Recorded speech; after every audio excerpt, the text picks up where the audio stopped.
네, 오늘은요, 주식시장 내에서 수급을 좀 분석해드리는 시간으로 이어가 본다고 합니다. 오늘 우리 전문가님께서는 시장을 딱 들여다봤을 때 약간 좀 희망이 보인다라는 말씀을 프로그램 시작하기 전부터도 해주셨었거든요. 과연 어떤 희망이 있는 건지, 수급적으로 좀 희망이 있는 건지 지금부터 강의를 시작해 보도록 하겠습니다.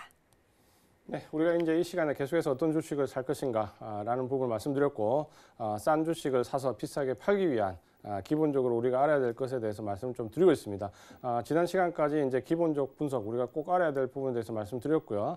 기술적 분석으로 넘어가기 전에 막간을 이용해서 수급에 대해서도 좀 이해를 할 필요가 있다라는 부분을 말씀드릴 건데, 기본적 분석과 마찬가지로 이 수급만 가지고 종목을 찾는 것은 상당히 위험한 부분입니다. 다만 내가 받은 종목, 추천받은 종목, 내가 기술적으로 괜찮은 종목을 봤을 때 수급이 과연 어느 정도인가라는 부분을 좀 참고할 수 있는 부분이다라는 점에서 오늘 시간도 이해를 하시면 될 것 같습니다.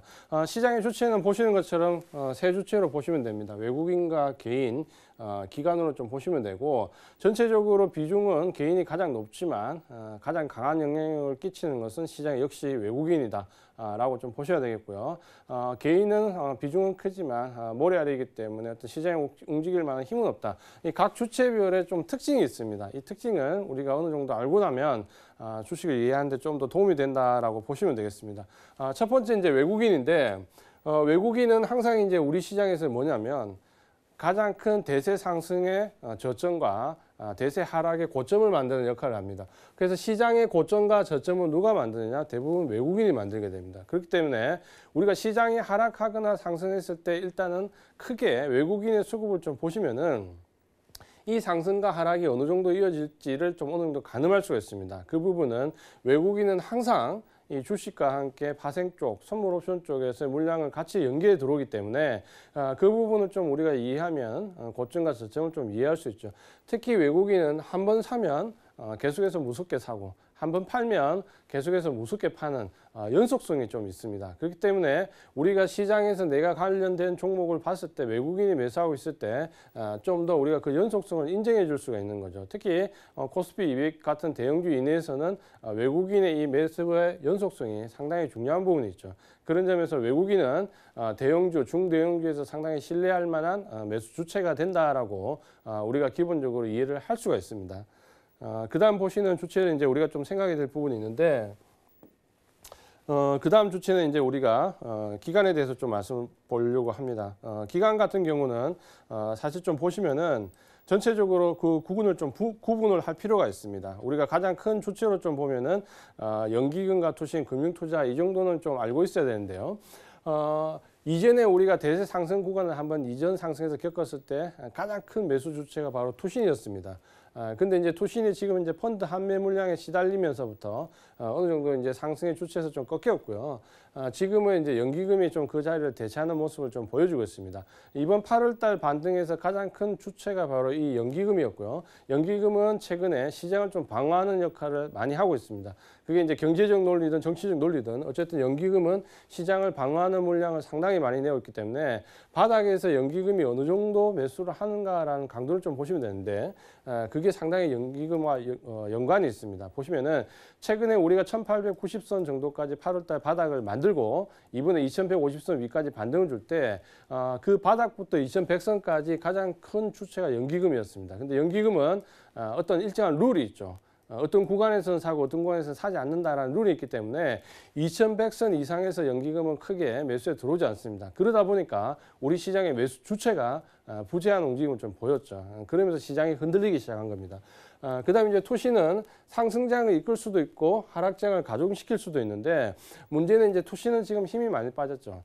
이게 제가 좀 경험적으로 보면 이 펀드라는 것은 상당히 유행을 타고 있습니다. 한 10년에 한 번 정도. 뭐 우리가 2000년대 초반에 바이코리아 기억나실 겁니다. 뮤추얼 펀드. 그 이후에 이제 이번에 금융위기 이전에 나왔던 또 펀드 열풍. 그럴 때 이제 투신이 가장 강한 힘을 쓸 수 있는데, 지금은 이제 2000선 위에서 그런 힘이 없죠. 함유 물량에 시달리기 때문에 투신은 지금은 이제 하나의 객체 정도밖에 되지 않는다라고 말씀을 좀 드리겠고요. 그 다음에 이제 요즘에 보시는 게 금융투자가 있습니다. 사실 이제 우리 시장이 이번에 반등을 줄 때 2100선 위에서 2150선 정도 올라왔을 때 가장 많이 매수한 주체가 바로 금융투자입니다. 근데 금융투자는 한 가지 우리가 좀 조심해야 될 부분이 있습니다. 매매의 연속성이 없습니다. 왜 그러냐면 금융투자는 아무리 많이 주식을 매수하더라도 대부분은 프로그램 연계 물량과 되어 있기 때문에 시장이 나빠지면 바로 매물로 쏟아낼 수 있기 때문에 언제든지 매물로 나올 수 있는 잠재적인 요인이기 때문에 금융투자가 매수하는 부분은 우리가 단기적인 접근 관점으로 접근을 좀 하셔야 됩니다. 금융투자 매수를 믿고 중장기적인 관점으로 매수하기는 상당히 어렵다라고 좀 보시면 되겠습니다.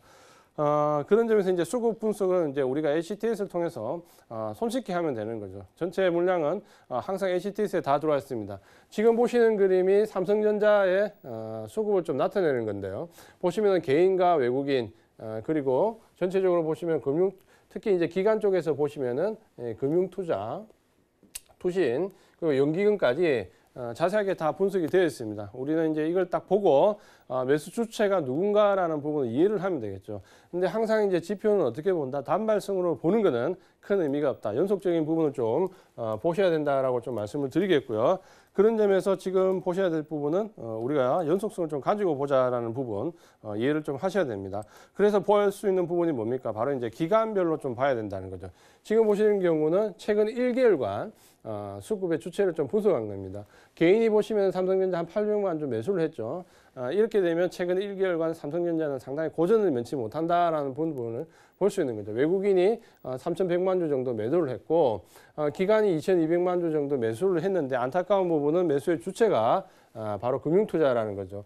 좀 전에 말씀드린 것처럼 금융투자는 시장이 흔들리게 되면 언제든지 매물을 쏟아내기 때문에 이런 매수 주치일 때는 상당히 약한 부분이다. 그러면 우리가 삼성전자 1개월 동안의 매수를 쫙 보면 금융투자와 개인이 가장 매수를 많이 했습니다. 자, 어떻다 수급 구조가 좀 취약하다 이렇게 좀 판단을 하셔야 되는 거겠죠.